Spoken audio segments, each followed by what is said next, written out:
കാലാവസ്ഥാ വ്യതിയാനം കാരണം നമ്മുടെ മാനസികാവസ്ഥ മുഴുവൻ തകരും. കാരണം അതിശക്തമായ കാലാവസ്ഥാ വ്യതിയാനങ്ങൾ ഉണ്ടാവും. കൊലപാതകം, അക്രമം, എല്ലാതരം കുറ്റകൃത്യങ്ങളും വളരെ വളരെ വർദ്ധിക്കും. ഭൂമിക്ക് മുഴുവൻ പനി പിടിച്ചതുപോലെ അത് ചുട്ടുപൊള്ളുകയാണ്. മനുഷ്യനും ചുട്ടുപൊള്ളും. ഉത്തർപ്രദേശിലും ബീഹാറിലും രാജസ്ഥാനിലും ഡൽഹിയിലും ഹരിയാനയിലും 55 മുതൽ 60 വരെ ഡിഗ്രിയിൽ നിങ്ങൾക്ക് എങ്ങനെ ജീവിക്കാനാവും? നിങ്ങളുടെ AC കൾക്ക് അപ്പോഴും പ്രവർത്തിക്കാൻ കഴിയുമോ? ഇപ്പോൾ നിങ്ങളുടെ ശരീരം ഒരു പ്രത്യേക താപനിലയുമായി താദാത്മ്യം പ്രാപിച്ചിട്ടുണ്ട്. അത് മാറുമ്പോൾ നിങ്ങൾക്ക് എങ്ങനെ ജീവിക്കാനാവും? എത്ര പുതിയതരം അസുഖങ്ങൾ ഉണ്ടാകുമെന്ന് എപ്പോഴെങ്കിലും ചിന്തിച്ചിട്ടുണ്ടോ? ആ കുഞ്ഞു കുരുവികളെ കുറിച്ച് ചിന്തിക്കൂ. അവർക്കെന്ത് സംഭവിക്കും? മരങ്ങളില്ല. താപനില 55 മുതൽ 60 വരെയാണ്. അവർക്കെന്ത് സംഭവിക്കും? ഒരല്പമെങ്കിലും അവരുടെ വേദനയെക്കുറിച്ച് ചിന്തിക്കൂ. നമ്മുടെ കുട്ടികൾക്ക് നമ്മൾ എങ്ങനെയുള്ള ലോകമാണ് നൽകുന്നത്? അവർ നമ്മളെ ശപിക്കും. എന്തിനാണ് ഞങ്ങളെ ജനിപ്പിച്ചത് ചോദിക്കും. വെന്തു മരിക്കാൻ, റോസ്റ്റ് ടു ഡെത്ത്. ഈ പാവപ്പെട്ട ദിവസക്കൂലിക്കാരുടെ കാര്യം എന്താവും? അവർക്കെങ്ങനെ പകൽ ജോലി ചെയ്യാനാവും?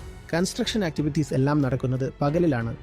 കുറച്ചു മനുഷ്യരെങ്ങാനും രക്ഷപ്പെട്ടാൽ അവർ നമ്മുടെ തലമുറയോട് ചോദിക്കും, നിങ്ങൾ എത്ര വിഡ്ഢികളായിരുന്നു? നിങ്ങൾ രാഷ്ട്രീയത്തിൽ മുഴുകിയിരുന്നു, നിങ്ങൾ തർക്കങ്ങളിൽ മുഴുകിയിരുന്നു, നിങ്ങൾ കളിയിലും കോമഡിയിലും വിനോദങ്ങളിലും മുഴുകിയിരുന്നു.